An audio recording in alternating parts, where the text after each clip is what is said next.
CM Yogi Adityanath क्या कुछ कह रहे हैं वो आपको सुनाते हैं। समाज कल्याण विभाग के मंत्री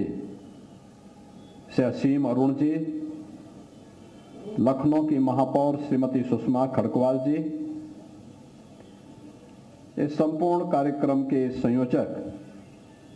विधान परिषद सदस्य डॉक्टर लालजी प्रसाद निर्मल जी,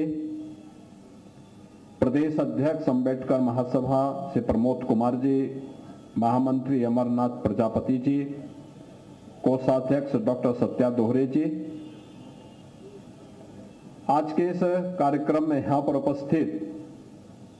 अंबेडकर महासभा और बाबा साहब डॉक्टर भीमराव अंबेडकर जी के प्रति श्रद्धा और समर्पण का भाव रखने वाले सभी मेरे उपस्थित बहनों और भाइयों, मैं सबसे पहले बोधिसत्व भारत रत्न डॉक्टर भीमराव अंबेडकर जी की स्मृति को नमन करते हुए उनके इस पावन पुण्यतिथि के अवसर पर विनम्र श्रद्धांजलि अर्पित करता हूं। आज का दिन हम सबके लिए एक प्रेरणा दिवस है, क्योंकि बाबा साहब भीमराव अंबेडकर जी ने फर्श से अर्श तक की दूरी यानी जमीन से और आसमान की ऊंचाइयों तक पहुंचने के लिए जो परिश्रम किया, जिन चुनौतियों से जूझे, जिन कठिनाइयों का सामना उनको करना पड़ा, जिस सामाजिक भेदभाव कि उन रूढ़िगत विषमताओं से जकड़े हुए समाज से उबर करके उन्होंने कोटि कोटि वंचितों, दलितों और अति पिछड़ों को सम्मानजनक जीवन देने के लिए एक नया अवसर उपलब्ध कराया है, उसके प्रति कृतज्ञता ज्ञापित करने का दिवस है आज का महापरिनिर्वाण दिवस का ये समारोह। और ये हमारा सौभाग्य है कि बाबा साहब भीमराव अंबेडकर की उन्हीं शिक्षाओं से प्रेरित होकर के देश के यशस्वी प्रधानमंत्री श्री नरेंद्र मोदी जी के नेतृत्व में देश के अंदर आज उस प्रकार के एक अभियान चल रहे हैं। आपने देखा होगा बाबा साहब भीमराव अंबेडकर जी ने जब भारत का संविधान बनाया था, भारत के संविधान के शिल्पी के रूप में अपने उत्तरदायित्व का निर्वहन किया था। 3 महत्वपूर्ण शब्द उसकी प्रस्तावना में रखे थे, वह था न्याय,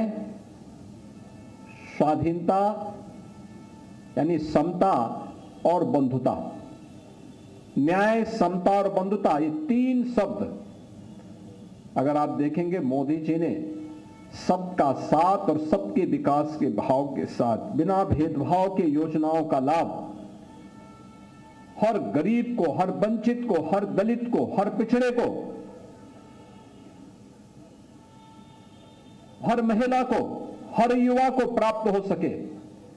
इसके लिए देश के अंदर जो कार्यक्रम अभियान प्रारंभ किए वो आज आप सबके सामने है। गरीब को राशन की सुविधा का लाभ हो, वंचित को मकान की सुविधा का लाभ हो,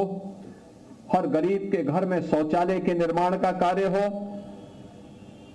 समाज की मुख्य धारा के साथ जुड़ करके जिस अभियान को आगे बढ़ाने का स्वास्थ्य की बेहतरीन सुविधा हर गरीब को प्राप्त हो सके, इसके लिए चलाए जाने वाले अभियान का हिस्सा हो। घरौनी के माध्यम से जहां पर आपका घर है वहां का मालिकाना अधिकार उपलब्ध करवाने का कार्य हो, ये उसी समता, न्याय और बंधुता का हिस्सा है जो बाबा साहब भीमराव अंबेडकर ने संविधान की प्रस्तावना में भारतवासियों के सामने प्रस्तुत किया था। हमें अपने संविधान पर गौरव की अनुभूति होती है, हमें बाबा साहब भीमराव अंबेडकर पर गौरव की अनुभूति होती है। और बाबा साहब भीमराव अंबेडकर ने उस समय भी हम सबको उन सभी खतरों के प्रति जागरूक किया था। याद करिए, उन्होंने उस समय एक बात कही थी जो बात यहां पे पहले अभी असीम अरुण जी ने कहा, मैं उसमें आने के पहले एक बात जरूर कहना चाहूंगा। जब उस समय कांग्रेस के एक बड़े नेता ने, जिन्होंने 1923 में वंदे मातरम गाने से इनकार कर दिया था, कांग्रेस के अध्यक्ष के रूप में रहते हुए, और जब वह अंतिम समय उनका आया तो उन्होंने इच्छा व्यक्त की थी कि मेरी इच्छा है कि मैं यरूशलेम में मरूं। बाबा साहब ने तब एक टिप्पणी की थी कि जो व्यक्ति भारत की धरती पर पैदा होकर के भारत की सुविधा का उपभोग करके भारत की धरती को पवित्र न मानता हो, उस व्यक्ति के द्वारा दिए जाने वाले वक्तव्य कभी भारतवासियों के हित में नहीं हो सकते। दुर्भाग्य से उस तुष्टीकरण की नीति पर चलने वाले दल न केवल भारत का अहित कर रहे हैं, बल्कि बाबा साहब भीमराव अंबेडकर का भी अपमान कर रहे हैं और इस देशवासियों को उनकी सुविधाओं से वंचित करने की कुत्सित चेष्टा का हिस्सा भी उनका है। हमें याद करना होगा इस बात को कि बाबा साहब भीमराव अंबेडकर ने आज जो भी सुविधाएं और जो भी संपन्नता आपको प्राप्त हो रही है, ये सभी कुछ उनकी प्रेरणा है। प्रधानमंत्री मोदी जी के नेतृत्व में नया भारत अपने महापुरुषों पर गौरव की अनुभूति करता है, उन्हें सम्मान देता है। पंचतीर्थ के निर्माण का कार्यक्रम हो या अनुसूचित जाति, जनजाति और पिछड़ी जाति के छात्रों को मिलने वाली स्कॉलरशिप और अन्य सुविधाएं, ये उसी क्रम का हिस्सा है। अभी यहाँ पे कार्यक्रम के संयोजक श्री डॉक्टर लालजी प्रसाद निर्मल जी कुछ बातें कह रहे थे। उनके द्वारा कहा जा रहा था कि जो चतुर्थ श्रेणी के कर्मचारी हैं या संविदा के कर्मचारी हैं, सफाई कर्मचारी हैं, उनको उचित मानदेय मिले। हमारी सरकार ने तय कर लिया है, हमारी सरकार ने तय कर लिया। उसके लिए हमने एक कारपोरेशन का गठन भी कर लिया है और मुझे लगता है कि अगले 1-2 महीनों के अंदर ही यह सुनिश्चित हो जाएगा कि हर चतुर्थ श्रेणी के कर्मचारी को, हर सफाई कर्मचारी को, हर संविदा के कर्मचारी को न्यूनतम मानदेय देने की गारंटी सरकार उसको उपलब्ध करवा देगी।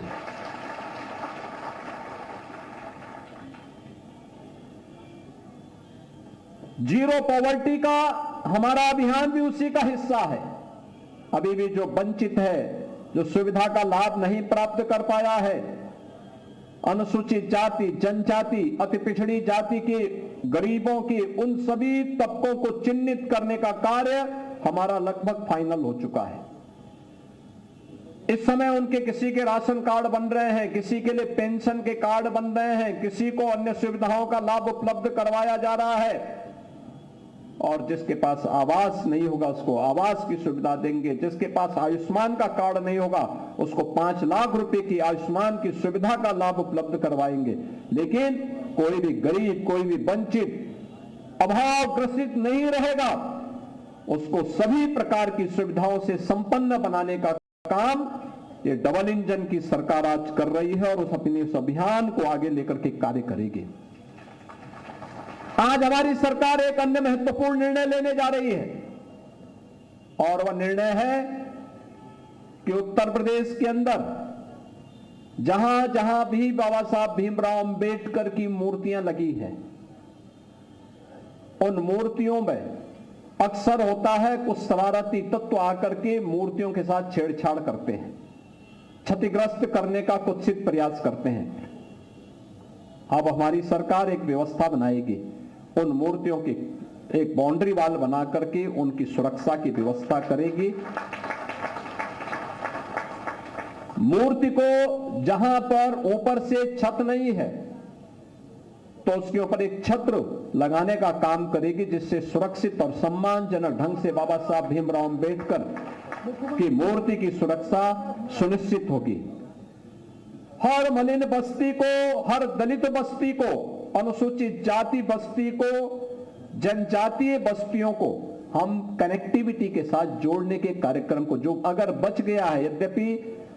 ग्राम्य विकास विभाग ने नगर विकास विभाग ने इन कार्यक्रमों को पूरा करने का काम किया, लेकिन फिर भी अगर कोई बचा होगा उसको हम पूरी तरह कनेक्टिविटी के साथ जोड़ने का कार्य करेंगे। इस विश्वास के साथ मैं आज एक बार फिर से बाबा साहब भीमराव अंबेडकर की इस महापरिनिर्वाण दिवस के अवसर पर उनकी स्मृति को नमन करता हूं। प्रदेश सरकार और प्रदेश के 25 करोड़ जनता जनार्दन की ओर से उन्हें विनम्र श्रद्धांजलि अर्पित करता हूं और आप सभी अंबेडकर महासभा और प्रदेश के हर उस गरीब, दलित, वंचित नागरिक से इस बारे में मैं अपील और उनसे इस बारे में उन्हें आश्वस्त करता हूं कि बाबा साहब भीमराव अंबेडकर का यह जीवन दर्शन हमें एक नई प्रेरणा देता है और डबल इंजन की सरकार बाबा साहब भीमराव अंबेडकर की उन प्रेरणाओं से प्रेरित होकर के समाज और राष्ट्र को सशक्त बनाने में, भारत के संविधान के गौरव को पुनर्स्थापित करने की दिशा में निरंतर प्रयत्नशील होकर के कार्य करेगी। आप सबके प्रति मेरी शुभकामनाएं हैं। धन्यवाद। जय हिंद।